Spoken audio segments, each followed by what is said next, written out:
शेतकरी मित्रांनो, फार्मर आयडीचं काय फायदा आहेत तुम्हाला नक्कीच माहीत आहे.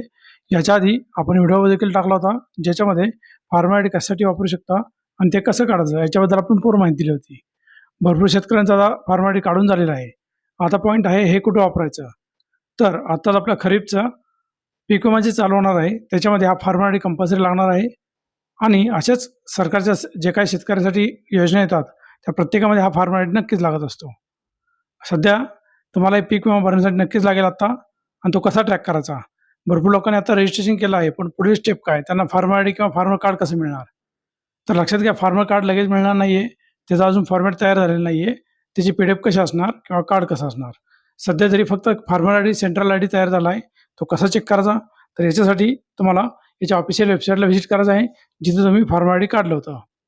त्याच्यामध्ये लॉग इन न करता वरतीच चेक एनरोलमेंट स्टेटस असा एक ऑप्शन आहे.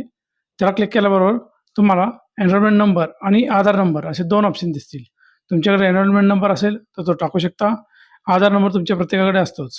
त्यामुळे शक्यतो आधार कार्डने घ्या, तुम्हाला सोपं जाईल. आधार कार्ड याला क्लिक केल्याबरोबर खालच्या बॉक्समध्ये तुम्हाला आधार कार्ड नंबर टाकायचा आहे. त्याला टाकल्याबरोबर पुढे सर्च या बटनावर क्लिक केल्यावर तुमच्या फार्मर आयडीचं स्टेटस दाखवलं जाईल, ज्याच्यामध्ये खाली ते अप्रूव्ह आहे, पेंडिंग आहे किंवा रिजेक्टेड असे ऑप्शन असतील. परंतु आता ज्यांनी फार्मर आयडी काढलेत 24 ते 48 तासात लगेच अप्रूव्ह झालेले आहेत. आणि त्यांचं अप्रूव्ह असा स्टेटस असेल, तुमचं नाव असेल पुढे अप्रूव्ह असेल, तर लेफ्ट साईडला तुम्ही बघू शकता एक 11 डिजिटचा सेंट्रल आयडी नंबर. तर हा फार्मर आयडी जो आहे 11 डिजिटचा असतो, प्रत्येकाचा वेगळा असतो. हाच फक्त आयडी तुम्हाला आता नोट डाऊन करायचा आहे. या प्रोसेसनं तुम्ही चेक करून घ्या आणि तुमचा फार्मर आयडीचा स्क्रीनशॉट काढून घ्या. शेतकऱ्यांसाठी पीक विमा किंवा अशाच वेगवेगळ्या योजना ज्या आहेत ते सरकारकडून, त्याच्यामध्ये हा फार्मर आयडी नक्कीच लागणार आहे. फार्मर कार्ड नसेल तरी हा आयडी खूप महत्त्वाचा आहे. त्यामुळे लक्षात घ्या, हा आयडी जपून ठेवा.